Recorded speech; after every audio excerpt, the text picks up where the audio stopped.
Tomo, the floor is yours. See, Dave not here, so I think he hopped on the plane back from Boston down to Mm. Miami just to be like, "Yo, Jimmy, we gotta figure out how we gonna do this, man. Are we gonna go get D? I said D Wade. They definitely need a D Wade this series. But are we gonna go get Kevin Durant, or are we gonna go get Bradley Beal? I don't know what's gonna happen, but we need some more scoring on this team, and the Suns are going to trade a player at some point. Mm-hmm. But I did my best Teddy impression. I told y'all what he was gonna say in the chat. He literally came in the R2L chat and literally repeated everything I said. They parked the Yeah. car at Harvard Yard, and they done. Celtics in 5, baby. Some would say they the lucky C's because they didn't really get to play Jimmy Butler. Some would say they Mm. the lucky C's because Terry Rozier wasn't there as well. Some would say they the lucky C's because they still found a way to win without Porzingis. Either way, Luck's on their side. They found a way to win this series 4-1. Smash, demolish.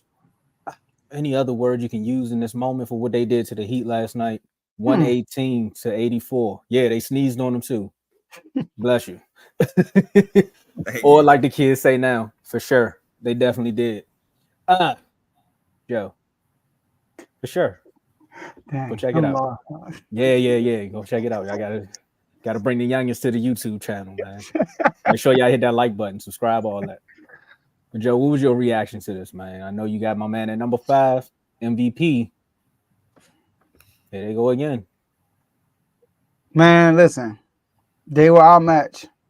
I listened to Jason Tatum's interview after the game, and he said that when he saw that Miami could potentially be their opponent, he already had in his mind they're gonna play Miami. So he said they were already mentally prepared to beat Miami. Now, you're right. Jimmy Butler didn't play. Terry Rozier didn't play. Um, Jaime, he didn't play the last game. Thank So you. I get it, right? But we know that the Miami Heat, yes, they had Jimmy Butler, he goes all, but Spo is the guy. All right. Like when you have to prepare a game against Eric Spoelstra, you gotta come prepared, gotta bring your A game. So what I can say, even though they were undermanned, when they lost game 2, they responded well. They came out, blew them out game 3, blew them out game 4, blew them out game 5. And that's how you're supposed to handle business. Now, if they would have won some tight games, close games, then we still be sitting there like, I'm a little worried about the Celtics. Even though I'm still worried about the Celtics, number one, Jaylen Brown. The man still fumbling the ball, y'all. The man still turning the ball over. I mean, the man led the whole team in turnovers by far. He had 5 yesterday. Like, come on. In a blowout win. So Jaylen Brown is still turning the ball over. Number 2, we know Derek White had a good series. We know at one point Porzingis is going to play well if he comes back, right? We know Jaylen Brown's going to play well. But when those guys don't play well, what will Jason Tatum do? That's what I'm waiting for. I'm waiting for when the team doesn't play well, the team is not good enough to win this game. We need Tatum to get us this dub. What's going to happen? So I'm still looking at that. But last thing I Jalen want to talk Hurts. about. Oh my goodness. Come on now. I know they both wearing green, but dang. But look, I do want to talk about this, right? I thought this was funny, but it's also true. Derek White. Derek White went crazy. All right. Derek White, the last 2 games, he went he was different. All right. I want to bring this up real quick. Derek White, right? In the playoffs. With hair, 10 points a game, 1.5, 3 points, 40, 46, 39, 3 shooting splits. With a ball head, shout out to the ball head guys, Of course. 22.5 points, 4 3 points made, 58, 48, 90% shooting splits. He's balling. But look, anyway. But my whole thing is, but I want to show that stat, but the stat we want to pay attention to is the bottom half, obviously. He didn't have like a full good series because Jaylen Brown was the leading scorer. He also averaged 22. But this shows you what kind of team the Celtics have. Tatum was the third leading scorer on this team. He didn't have to put on the cape at all. He didn't have to like be Superman and that stuff. But he had teammate. They have a team outside of Tatum that they can just breeze through the East and maybe get to the finals. And honestly, breeze to that because they might play Nuggets. But I still am concerned about Jason Tatum when these guys like Derek White, when these guys like Jaylen Brown don't perform. You guys have legitimate shot. I think we believe. It's everybody else that don't. If I got to hear one more praise about Boston on national TV when we win a game, I'm tired of hearing that, man. It's 1-1, and we're going to go up 2-1. See y'all later. Appreciate you, brother. Stop the cap. Oh my, come on, bro. Who did this? Who did this, bro? Stop it. Go ahead. Who next? Go ahead. Magnificent at the Heat game. Who next? Go ahead. I'm done. Go ahead. Hey, Carl. It's 7:00, man. I almost forgot. I almost actually said a Thugnificent quote, man. Oh man, homies over yos. Who the producers, man? Who the producers? That's not Thugnificent, bro. I know. That's yeah. Nah, they should have never gave Joe too much time, man. Look, they should have never gave Joe too much time. And that's exactly what the Celtics did too. They should have never gave Derek White that much time because he is balding. I like that stat you put up there, and I like to play on words too. Think about this though. 5 years. I want to say 6 because out of one of those years they actually didn't play. But from 2020, 2022, 2023, and 2024, these teams have always met in the playoffs. And a few of those was in the Eastern Conference Finals. Miami won one, Boston won one. Miami won one, Boston won one. And now they finally said, you know what? We're going to try to get one and actually make it to the championship. The last time the Heat have been put out the first round in the playoffs, they lost to the Bucks. The Bucks went and won the finals. I'm just saying, it's just something about getting over that hump. However, Jimmy Butler was on that team. Jimmy Butler didn't play this time, so maybe we got to see what Jason Tatum balance is in the playoffs. Because I'm with you, Joe.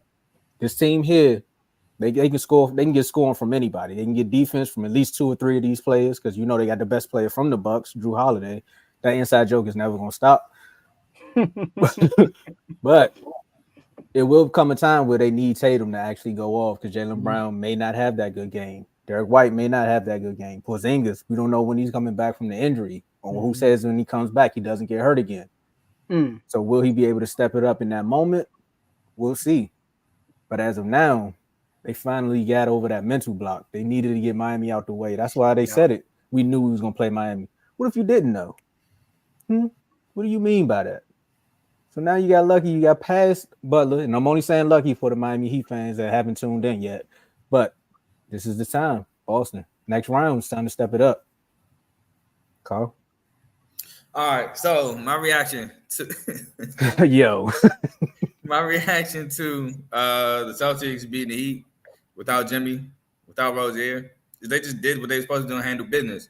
Now I would have preferred a sweep, but it's hard to beat a team when they make the most threes in franchise. What was it? Franchise history game 2, 23 or 43. It's kind of hard to beat a team when they shooting like that from 3. So I'll excuse that game because it was something, in my opinion, where the Celtics it's hard to beat. So I'll take the 4-1 in dominant fashion as they did, won by blowout fashion in all 4 wins.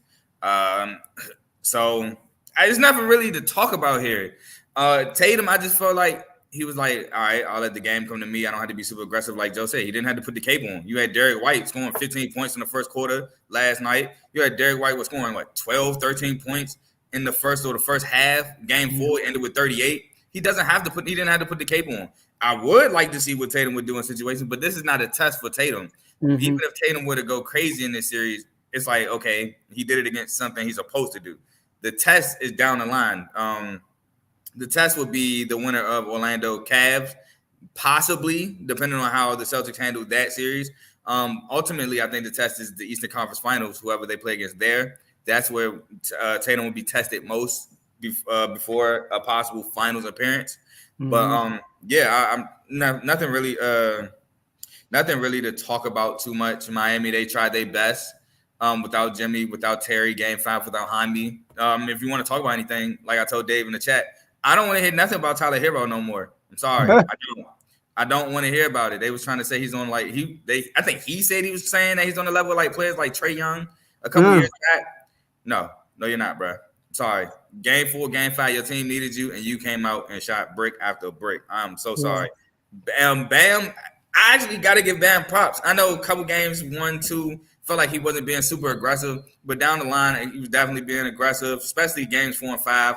Felt like Bam tried his best. They just overmatched. There's nothing really Bam could have did in that situation. He did what he was supposed to do. Other guys like Tyler just didn't have it. But yeah, there's nothing really to talk about here. Celtics handle business and they move on. Yeah, Bam took 26 shots that last game. But like I said last episode, Bam proves to us that he's just an all-star. You know what I mean? Like he can't be the best player on the contender. He can't do that. He's a good piece to the puzzle. And Tyler Hero, what you just said, right? Piece. No, it's a great piece. I wish we had Bam. You know, him and Foster went to Kentucky together. I'm just saying. But anyways, bring the band back together, Malik Monk. We see what Villanova them doing in New York. we could bring Kentucky to Sacramento. But my whole thing is this: what you just said, Carl, with Tyler Hero. Now that's what I'm gonna say is that these guys, right, third, fourth options, they try to compare themselves to like number one options. Tyler Hero said something in the press conference. It's the first time, I've been treated like basically they try to get him out the game. Like they was face guarding him, they was doubling him. He never had to deal with that. Like when people think it's sweet. Like when people try to say the third option is better than the first option, like bro, they are playing two different games. Let's start there. All right. Like what? Let me think. What Cade is. I'm gonna bring you in there. What Cade is doing, right, is a lot different from what I can't even think of nobody right now. Jordan Poole. There you go. I was gonna say you can. I said you could have used Jordan Poole. Coming off the bench is different than starting. Look at don't worry about the Pistons, bro. I let the people know what team like. But but that's what I'm saying. Like you have a third option. Like for example, in the chat, we had it was a debate about Jamal Murray and Devin Booker, right? Now, I get where Jamal is coming from, but Jamal Murray never had to face the same coverages that Devin Booker had to face. Not right now because he has Kevin Durant, but Devin Booker has been the best player on his team for years, and the coverages that he has to take are different from with Jamal Murray because Jamal Murray is playing with Jokic. Jokic is the main focal point on the defensive board. So Tyler Hero, reality just kicked in. Hey, and that's the thing I was trying to explain. Because remember a couple years ago, I don't know if y'all remember in the chat when I brought this up. I'm like, yeah, Tyler Hero's not on that level. I can't really explain it, but I'm not really that high on Tyler Hero like most guys. You basically explained it just now. Like I know I got some pushback from some guys, but yeah, that's what I was basically saying about Hero a couple years ago. And it was a comparison. Who's better, him, Maxey, or who's the third person? Him, Maxey, and I can't think of the third person. Jay Moon, help me in the comments though. It was him, Maxey, in the third person, and Maxey was last. Wow. Yeah, it was last. Jordan Poole. I think it was Jordan Poole. It might have been. It might have been. I think it was Jordan Poole. All right, let me chill. Jordan Poole at that time before the punch, it was an argument. Now I was a band Michigan. Don't worry about it. Hey, I'm with you on the Michigan wave, Carl. I'm sorry. At this point, Mozzie done got me to convert over. I'm with you. Let's go. Hey, at first it was just Brandon Graham, but now it's the whole school. I don't care. Let's go. All right. Let's get to these shows. Jam will go and remind me in the comments though, because he the one that brought it up to me. All right, let's get to these shows, man. All right. Snap. My bad. Let's get the shows up. All right. So look, y'all, this is a network. Refuse to Lose Sports is not